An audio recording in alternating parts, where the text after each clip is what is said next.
Assalamualaikum warahmatullahi wabarakatuh. First of all, let me introduce myself. My name is Azzhara Nabila. I am from 5BB class.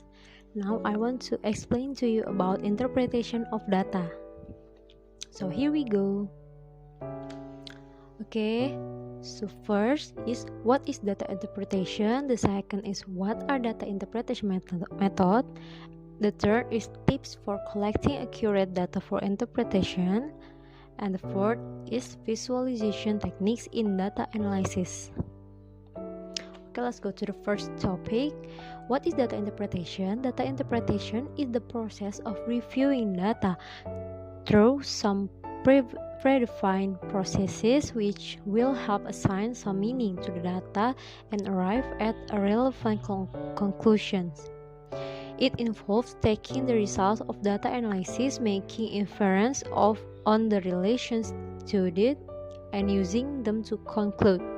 Therefore, before one can talk about interpreting data, they need to be analyzed first. What then is data analysis? Data analysis is the process of ordering, categorizing, manipulating, and summarizing data to obtain answers to research questions. It's usually the first step taken towards data interpretation. Okay, next. What are data interpretation methods? First is qualitative data interpretation method. The qualitative data interpretation method is used to analyze qualitative data, which also known as categorical data. This method uses text rather than numbers or patterns to describe data. Qualitative data is usually gathered using a wide variety of person-to-person techniques, which may be difficult to analyze compared to the quantitative research method. Unlike the qualitative data, which can be analyzed directly after it has been collected and sorted, qualitative data needs to first be coded into numbers before it can be analyzed. This is because texts are usually cumbersome and will take more time and results in a lot of errors if analyzed in its original state. Coding done by the analysis should also be documented so that it can be reused by others and also analyzed. There are two main types of qualitative data, namely nominal and ordinal data. These are two data types are both interpreted using the same method, but ordinal data interpretation is quite easier than that of nominal data. In most cases, ordinal data is usually labeled with numbers during the process of data collection, and coding may not be required. This is very different from nominal data that still needs to be coded for proper interpretation. And then qualitative data interpretation method. The quantitative data interpretation method is used to analyze quantitative data, which is also known as numerical data. This data type contains numbers, and it is therefore analyzed with the use of numbers and not text. Quantitative data are of two main types, namely discrete and continuous data. Continuous data is further divided into interval data and ratio data, with all the data types being numeric. Due to its natural existence as a number, analysts don't need to employ the coding technique on quantitative data before it's analyzed. The process of analyzing quantitative data involves statistical modeling techniques such as standard deviation, mean, and median. Next is tips for collecting accurate data for interpretation. First is identify the required data type. Researchers need to identify the type of data required for particular research. Is it nominal, ordinal, interval, and ratio data?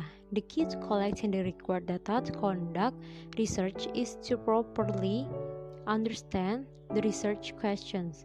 If the researcher can understand the research question, then he can identify the kind of data that is required to carry out the research. For example, when collecting customer feedback, the best data type to use is the ordinal data type. Ordinal data can be used to access customers' feelings about a brand, and it's also easy to interpret.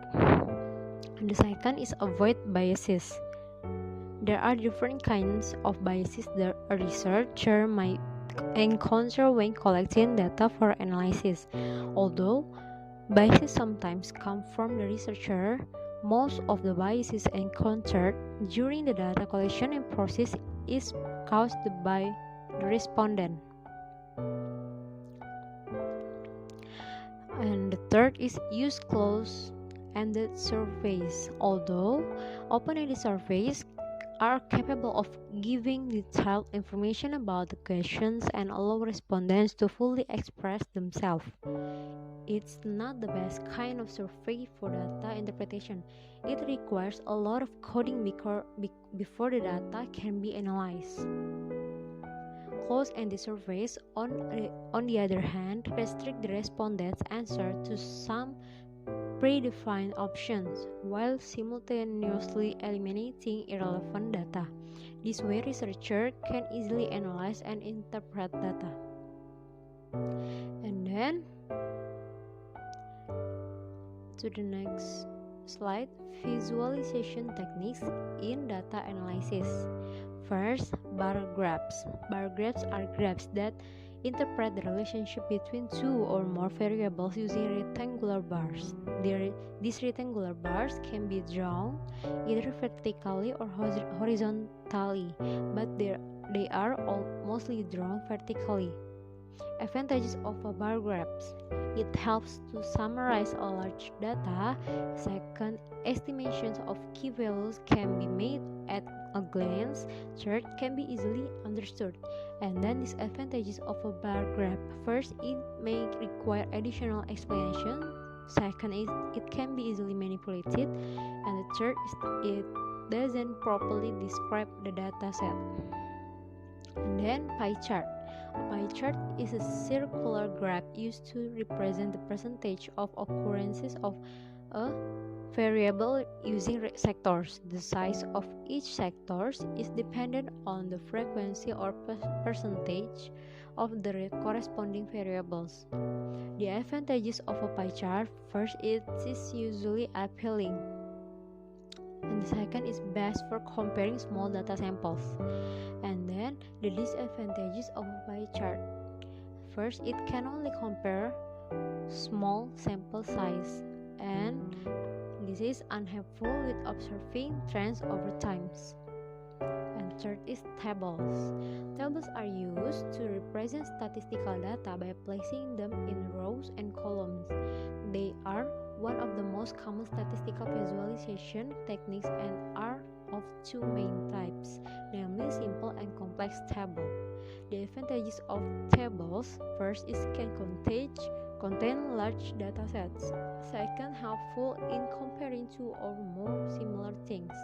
And then the disadvantages of tables: first, they don't give detailed information. Second, may be time consuming. And then the last is line graph. Line graph or charts are a type of graphs that display information as a series of points usually connected by a straight line. Some of the types of line graphs are highlighted below. The advantages of line graphs: first is great for visualizing trends and change over time. Second, it's simple to construct and read. And then the disadvantages of a line graph: it cannot compare different variables at a single place or time. Okay, I think that's all from my explanation. Thank you for your attention. Wassalamualaikum warahmatullahi wabarakatuh. Goodbye and see you on the next video.